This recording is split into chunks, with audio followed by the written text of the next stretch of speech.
Hello again everyone, welcome to another video. I'm Jim and thank you for joining me. This is just a quick run over of the Unifi Protect application version 2.8.28 which dropped today. The reason I'm doing this actually is this enables me to now do the Unifi stacking video, which I will show you a few reasons why I haven't done that before. And I just thought I'd run through the list of changes, including one or two of the big changes that come as part of this release. Now, some of the main changes in Unifi Protect 2.8 are focused around the dashboard and what information it displays. It's gained the ability to be a bit more responsive, which it does seem to be from my experience of using it. You also now have the IP address and the uptime displayed on the dashboard, and more importantly, you now have the camera capacity displayed on the dashboard. This is the capacity of your Protect console in terms of what it can take into with additional cameras, or how close to the limit you are, and we'll have a look at that in a bit actually on a Protect console. The other thing that's added is a global recording settings for cameras. This is very much in the same way that Ubiquiti do this with access points in the Unifi Network app. You can now set your basic camera settings in a central location, so you can specify if you want cameras controlled centrally to record motion, spark detection, and whether they display certain things on the recording, such as the camera name and its time, etc., etc. We'll go over that later.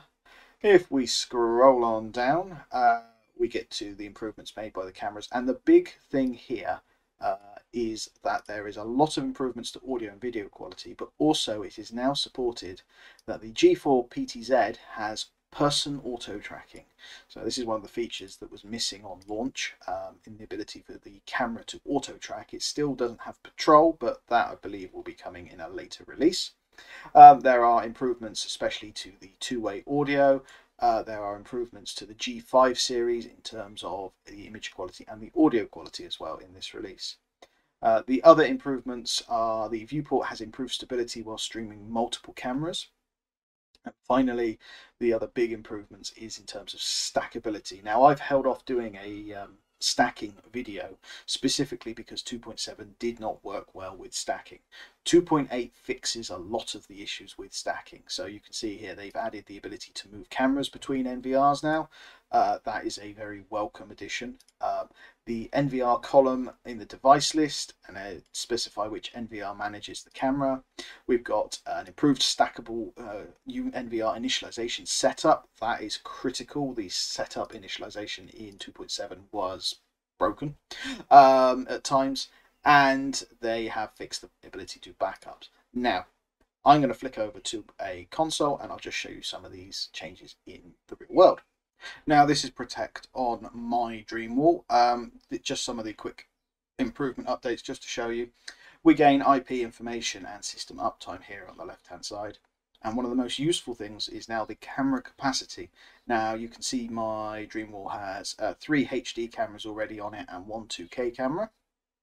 But if I hover over it, it will show me that I now have the available capacity. I can add 5 more HD cameras, so generally G3 range. I can add 3 more 2K cameras, so most of the G4 and G5 range, or I can add 1 4K camera, so a pro camera of some description, and that will be my dream wall full.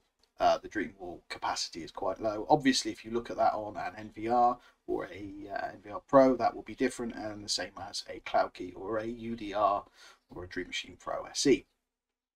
We get the storage overview. You can see here I have a 512 gig SD card installed, and it's recording continuously, so I get 3 days of storage on that.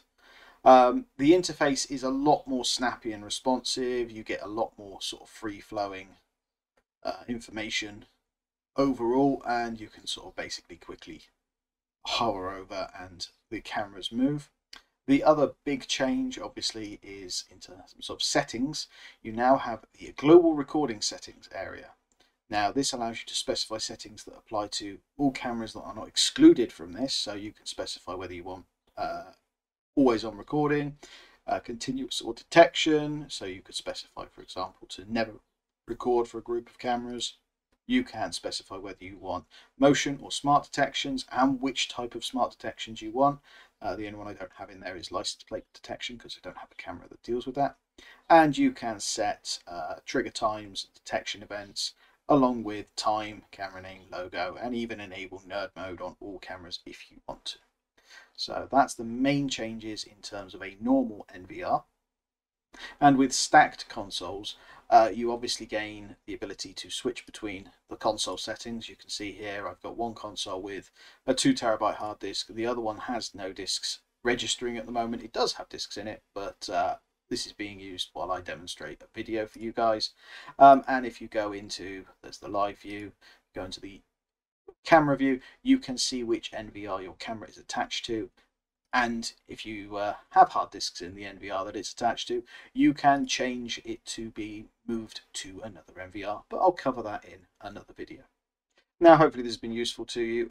The 2.8 release of Unifi Protect is quite a substantial upgrade, and it fixes a lot of frustrating little bugs that have been around with the Protect system for a while, especially in terms of stacking. So that will enable me to actually finish doing my video on it.